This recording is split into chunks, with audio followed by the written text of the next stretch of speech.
Welcome to Rumbo Minero. Welcome, Cesar. How are Jorge, you? how are you? My name is Jorge Leon, and along with Cesar Campos, we are going to present this program. We have the distinct pleasure of interviewing Jorge González Izquierdo. We will be discussing the economic model and the role that mining will play for the upcoming government. So, what else do we have? Yes. Cesar. Also joining us is Doris Hiam-Gálvez, who serves as the program chair at the World Mining Congress, adding her expertise to the team, which is scheduled for this current year and which promises at the very least to be quite a transcendent event, a meeting for the mining industry too. Indeed. Let's now proceed to view the report curated by the Rumbo Minero media team for further updates. The Peruvian economic model is currently confronting one of its most significant challenges, regaining momentum and reinforcing trust to drive sustained economic growth. In this particular situation, mining is of great strategic importance as it serves as a critical factor in relation to investment, exports, and the generation of job opportunities. However, fiscal collection and regional development heavily rely on it as a fundamental pillar. Thus, the next government will have the responsibility to consolidate a stable and predictable environment, which allows unlocking projects, promoting exploration, and strengthening mining formalization. Central policy points must include integrating sustainability, technology, and social inclusion to create a more inclusive and resilient society. Within the global landscape, characterized by the energy transition and the increasing need for critical minerals, Peru has the unique opportunity to position itself as a leader in responsible production. The challenge will be to combine competitiveness, legal certainty, and territorial development, so that mining continues to be the engine of national growth. Well, thank you very much for the report from the Rumbo Minero press team, just as we had announced. It is a pleasure to announce once again the presence in our studios of Dr. Jorge González Izquierdo, former Minister of Labor, economist, and university professor, who always precisely informs us of the economic dynamics not only of Peru, but of the world. Jorge, a pleasure to receive you as always. Thank you, Cesar, for the invitation. Well, we are just beginning the year now, and naturally the outlook within an election season is begin to vary. Minister Denise Miralles pointed out a few days ago that calculate and trust that Peru's growth will be 3.2%, at least that is the current projection from the MEF. This is predicated on the potential for increased certainty from the business sector, which currently holds elevated expectations in certain instances. In other cases, it is because, according to her, private expenditure might sustain this momentum within our economy. Do you see the same outlook as Minister Miralles for 2026? The Peruvian economy last year, which was 2025, very likely concluded its growth near 3.4%. A little more, a little less, but close. That makes 2 straight years since 2024 grew 3.3. Is it correct that it will be 2025 at 3.4 and 2026 is expected to be above 3, possibly around 3.2 or 3.3? So the situation is, Cesar, is that the Peruvian economy? In macroeconomic terms, look at what is happening. In macroeconomic terms, it is stable. It has succeeded in attaining something few nations manage. Argentina, for instance, cannot achieve it. Macroeconomic stability. We have surpassed Argentina in exports for the year 2025. Bloomberg just reported that too, right? Macroeconomic stability, right? Inflation is at a normal level, falling within what Peru deems acceptable. The fiscal situation in Peru is by no means a cause for concern. Economic growth in Peru is currently in line with its estimated potential of around 3%. According to estimates, the Peruvian economy has the potential to grow at a rate of 3%. Thus, our growth aligns with our capabilities on a broader scale, adhering to our macro vision. We shouldn't have big problems. Do you think all these worldwide changes will cause significant impacts that are present globally because of the transactions conducted by Mr. Donald Trump, including threats of tariffs, the appointment of a new chairman for the Federal Reserve, which caused the dollar to shift a couple of weeks back? Does this affect it? Look, an economy such as Peru's, this is the Peruvian economy. When it goes like this, it grows. When it goes here, it's in recession. Therefore, to make it grow, it has 2 strong engines: the world economy and the internal Peruvian factors. These both help it to thrive and prosper. And the world economy matters for Peru. And what is the perspective for the world economy this year, 2026? It is a good perspective. Because, you see, the world is projected to grow 3.2 as well, 3.3, which is not a large growth, but it is not small either for what the world has been growing. That is, from the perspective of the growth of the world economy, of the price of the copper, the gold, the silver, the zinc, and so forth, are currently in the stratosphere, and they are expected to remain there. This greatly benefits us in every way. And from a financial point of view, isn't it true that with interest rates being relatively low in the United States, Peru is also benefiting? This is how the current state of the world economy appears to be shaping up. This is the Peruvian economy. The global economy will give us a push. We need to see what's happening inside, because this one doesn't weigh as much. Right. It matters, but not as much. Exactly. This is the one that dictates. And when I refer to the internal aspect, I am fundamentally referring to private expenditure. And look what's happening. How private spending behaved last year. Private spending has two components: consumption and private investment. Right. Consumption is what drives things. Do you know how much private consumption weighs in the Peruvian economy? 60%. And private investment, 20%. How is consumption doing? It is growing between 3 to 4%, which is growth for the Peruvian case. Very adequate. Indeed. And to my surprise and that of many others, do you know the growth rate of private investment from the previous year? Close to 10%, almost 10%, when normally private investment grows 4 or 5%. This is the reason why we also touched upon expectations within the business industry. I'll tell you why. Firstly, due to mining investment. Mining investment is estimated to grow by 22 points. If you investigate, 3 areas are responsible for this in mining investment. First, by a large margin, exploration. Exploration is when the companies trust for the future, because no one explores to see if there are deposits of different minerals. If not afterwards, what are you going to produce then? So the first thing that caused this exploration, after that, infrastructure, the equipment. That is what has caused the mining investment. And I believe that impulse is not just for 1 year. Just landing on that, Jorge, forgive me, regarding mining, because we are experiencing in a new season a period where if we misuse it and we attempt to convey that message to our viewers, truly it would be a missed opportunity. We would genuinely fall into a state of decline, an abyss which we Peruvians who have consistently missed opportunities must avoid returning to, since we have critical minerals in our possession, and considering the introduction of a new concept discussed in international meetings, it is important to delve deeper into this topic. The rare earth elements, where new metallic elements are going to be produced, extracted metals will fuel the future demand of a key industry, driving growth and development. That places Peru in a very positive perspective too. To such an extent that yesterday, well, on a recent date, President Donald Trump's government convened nations of a similar size to Peru, but which possess what they call rare earths and critical minerals. Our Chancellor Hugo de Zela attended. And Peru has made its presence felt. It has been called up to establish, led by the United States, a global effort to produce, to maximize the production of those critical minerals and rare earths. And Peru is present in that, meaning the outlook for that is, in a way, very encouraging, because the United States, in its interest, is China currently accounts for about 95% of global production and trades. Indeed. So it told China, you know what? I don't want to keep depending on you because you have me cornered.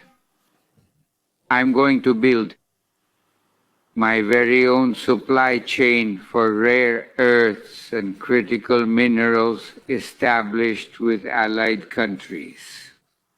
And that is the reason for this call, where the United States and obviously Peru will put effort into it. And how do you foresee that outlook, since you mentioned it, given that the United States has considered and considers Peru a non-NATO strategic partner, meaning not within that North Atlantic Agreement, which was created a long time ago, which had military and defensive objectives and protection against the threat present during the Cold War, but now being a strategic partner of the United States. How do you see it regarding what you are mentioning in terms of the Chinese offensive as well? Which we have, it's obvious, with mining investments in Peru, the importance of the port of Chancay and all of that. Well, from an economic and financial, this will signify that a portion of support from the United States, right? We're going to have, let's say, direct and indirect support. The immediate support that the U.S. government can provide includes making tariff adjustments and taking direct actions to aid in the reform efforts. Or indirectly through the influence they have in international organizations. That is, Peru will see benefits from this engagement of the United States government, specifically within the economic sphere and also in the financial sector. And that is clearly important to us. However, it will heavily depend not on this transitional government, but on the incoming administration, how it finds the balance between the interests of the United States and the interests of China, which are doing this globally. It's not that they are measuring each other. No, they are no longer measuring. They are doing this globally. And naturally, that is going to have repercussions here in Peru. And it will then depend on the diplomatic stance, or rather, the balancing act that Peru decides to pursue, to see how it conditions both forces so that both benefit us. Considering your background in ministry, the need for a reform of the state remains imperative in this circumstance. Well, no. Look, when I told you a moment ago, Cesar, that Peru has macroeconomic stability and the next government will receive it, do you know what that means? That the next government's main concern will no longer be stability, but maintaining it, obviously, right? But it's going to be the fundamental structural reforms. To increase the potential growth from this 3%, in my opinion, to at least 6%, and there enters the reform of the state, there enters the reform of the infrastructure, and there enters the reform of the institutions. Dear Jorge, time is a cruel tyrant, but we are committed to bringing you back because it is truly our promise and priority. It is important that all economic aspects are explained with great clarity and crystal clarity, as you know how to do so well. Thank you very much for being here. That was Jorge González Izquierdo, former Minister of Labor, economist and university lecturer. And speaking of mining, you already know that the big fair of the year 2026 is coming, the most important one, Expo Mina, which will be from the 9th to the 11th of September of the present year at the Convention Center of the Jockey Club of Peru. It is important that you, if you are a supplier, if you want to actively participate in the business roundtables, likewise, sign up right away to benefit from all the important high-level conferences that are scheduled to take place at Expo Mina. There are few options left because there has been an enormous demand with the presence we will have, massive of course. From numerous strategic partners in the mining industry, we source our suppliers. We will take a pause and continue. Expo Mina Peru, the great mining fair in September. Reserve your stand at the largest mining fair in Peru. In the year 2026, Expo Mina Peru will be the key mining industry event with more than 1,250 booths and attracting around 80,000 visitors. The Peruvian Mining Fair, top 5 globally according to Ipsos analysis. Do business with the mining sector. Reserve your stand at www.expominaperu.com. Well, let's go now to our America Mining segment with José Gonzáles. Go ahead, José. Glad to have the opportunity to be present here. The Financial Times reports that BHP announced a net profit surge approaching 30% during the first 6 months of the fiscal period. This was achieved because the world's leading miner by stock market value benefited significantly from the increasing demand for copper.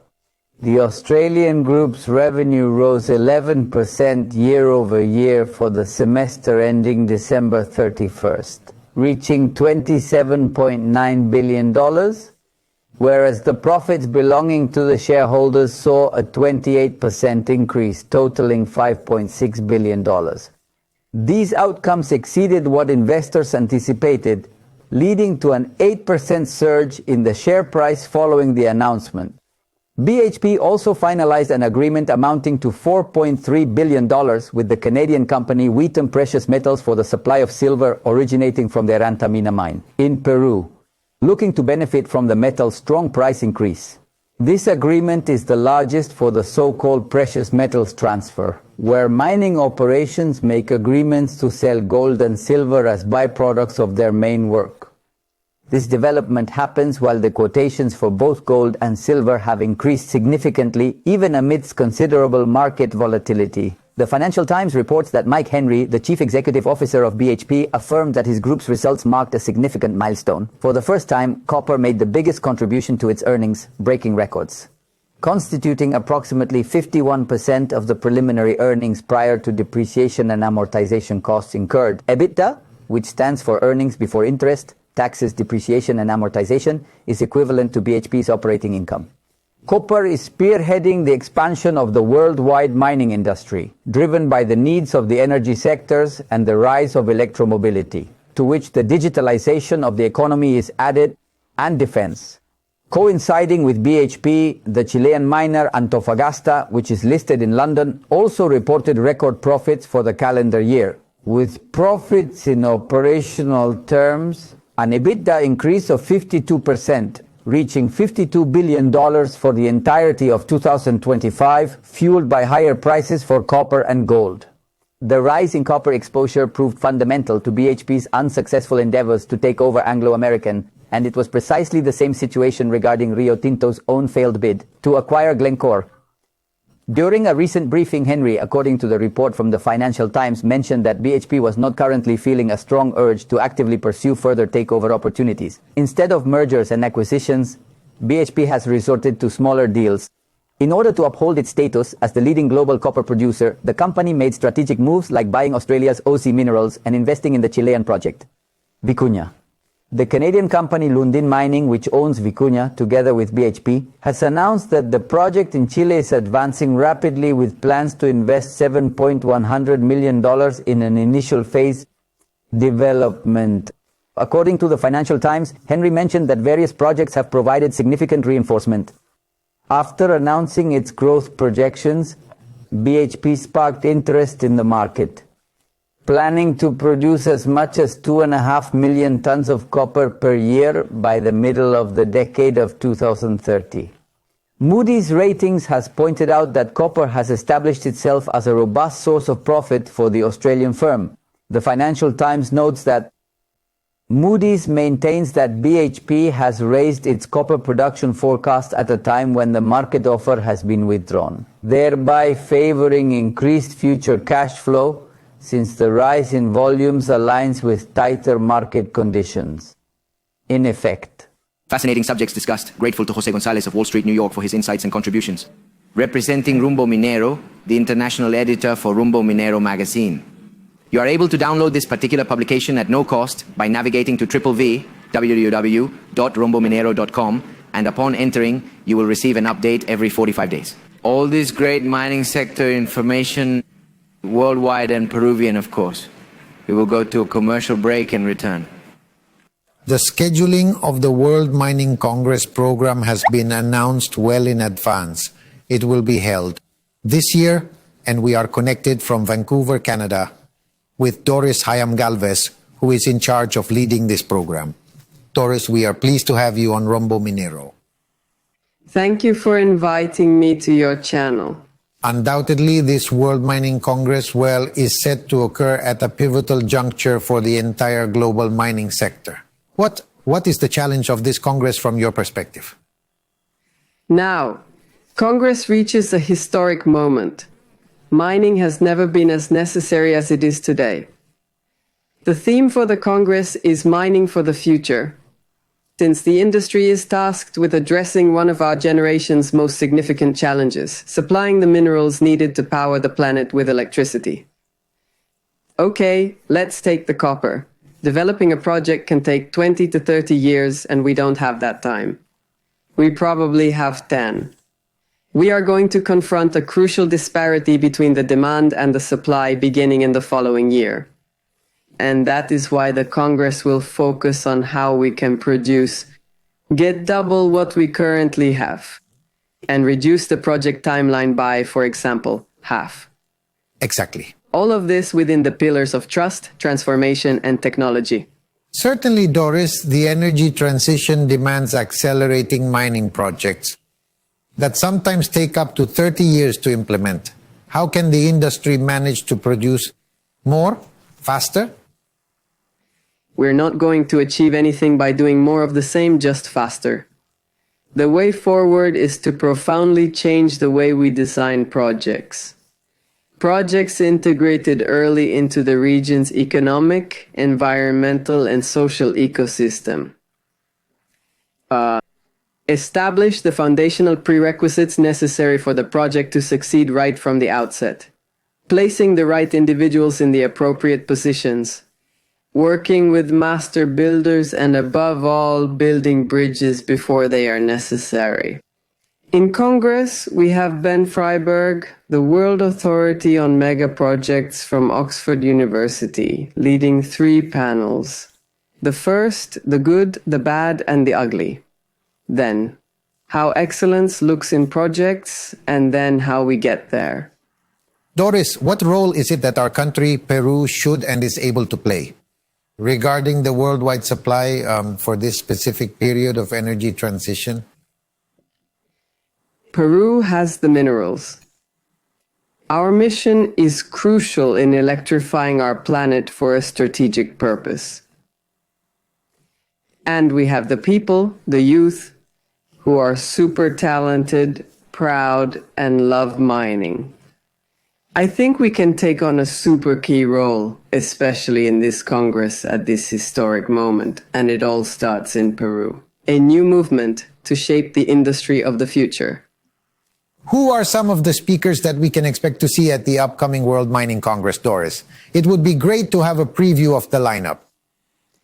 We have CEOs, leaders who are driving change, government representatives, investors, innovators, and top-tier academic references. Oh, I already mentioned Ben. From the University of Oxford, we have Flavia Tatanardini bringing space technologies to Earth to change mining. Iván Arenas, CEO of Antofagasta and President of the ICMM. Inge Hofkens, CEO of Aurubis Germany. Michael Stafford, CEO of Boliden. It is the company that demonstrates exactly how to handle a mining operation. With low-grade ore, with profitable benefit. Next, we have our Julia Torreblanca, Eva Arias, Juan Luis Kruger, and Roque Benavides. We have many more. We have about 25 confirmed plenaries, and they will be the spaces for discussion. This is where we will translate the vision into concrete action. And subsequently, we must prioritize the final actions in order to follow up with the Congress. Extraordinary, Doris. Finally, tell us how it will be carried out, in which locations in our country. Furthermore, the coincidence precisely on June 24th, Inti Raymi is celebrated in Cusco, the capital of the Inca Empire, marking a key festival in the city's cultural calendar. Tell us a little more about the organization and if this will coincide with cultural events, mine visits, etc. Yes, of course. The country of Peru has so many reasons to come. There will be tourist visits to Machu Picchu, Cusco, a visit to the Cerro Verde mine. And well, all we have is just food, nothing more. It's a lot to see, but it is a symbolic moment. The Inti Raymi represents new beginnings. And the Congress will precisely be the space for a new beginning for the mining industry, as part of the solution for the future. On the opening day, Bobo Loto, a change expert, kicks off proceedings with a keynote speech followed by Inti Raymi performances. To prepare the 3,000 participants to enter the Congress, open to questioning what we do today and exploring novel avenues for collaboration and jointly envisioning the future of mining. All sessions will be action-oriented, and in the end, we will prioritize initiatives where we will work together and we will measure progress in the next congresses in China 2028, Canada 2031, and India 2036. But everything starts in Peru. I invite everyone to register, be part of this historic moment. The future of mining begins to be designed today at the Congress 2026 World Mining Congress. Doris, thank you very much. And of course, we wish you all the success that we are convinced of. So, this World Mining Congress that you already announced will be held like this. At the 37th Peruvian Mining Convention, MIN in Arequipa last year and Rumbo Minero, our program, witnessed it. Therefore, we are looking forward to this encounter, and naturally, I want to reiterate all my best wishes for his personal success. Thanks. We had the opportunity to speak with Doris Hiam-Gálvez, who serves as the president of the World Mining Congress program. She shared important details about this significant upcoming event. Let's move to the segment with Iván Arenas, Mining and Society. They have been in the United States, 3 countries that are basically the copper republics, as we have called them, Argentina, Chile, and Peru, have been at the request from Marco Rubio, who holds the most significant position within the White House concerning matters of foreign policy. They have been to talk about a strategic issue for the United States. Remember, all of you, that Chile and Peru are important suppliers of copper, ensuring the supply chains for this metal. It is 40% basically of the global copper production. And they are 2 countries, one around 5 million and the other around 2.7, 2.8 million, in the Peruvian case of production of copper. Argentina will join in the coming years with 300,000 tons. That makes that we are crucial nations when establishing partnerships with the United States. The United States right now, they claim to possess 42 million tons in reserves. Nevertheless, activating those reserves would require nearly 20 years of work. It is unfeasible for them to accomplish it, as the current industry requires a substantial amount of copper. Bear in mind the high demand. Artificial intelligence and the development of clean and renewable energy sources are crucial. Electric cars demand a lot of copper, and that copper is fundamental to move the North American economy. The United States is therefore looking with great attention, with great discretion at Peru, at Chile, and at Argentina, and that is why we have called and convened you all to this important meeting concerning critical minerals. I understand that they are going to sign a memorandum of understanding so that they can establish a copper alliance sometime tomorrow afternoon. The Copper Republics. Once more, they are placed in the strategic focus of the United States, and especially in the geopolitical spotlight.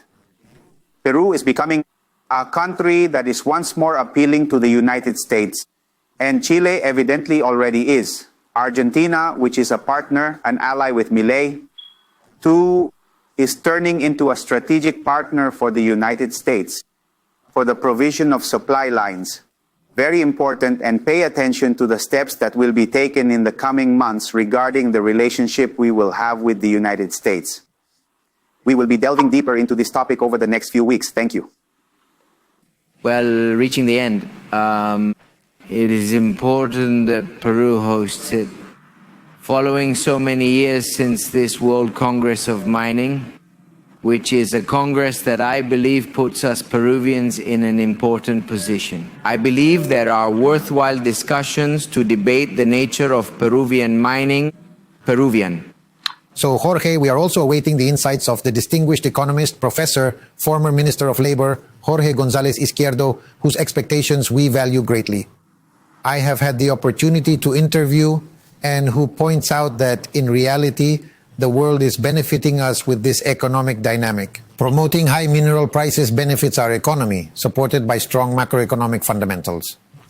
This strengthens our trade terms significantly. What is known, Jorge, as you always mention, remains constant, keeps you noting ceaselessly. We still need to provide the necessary push for investments in Peru to develop our primary engine, which is mining.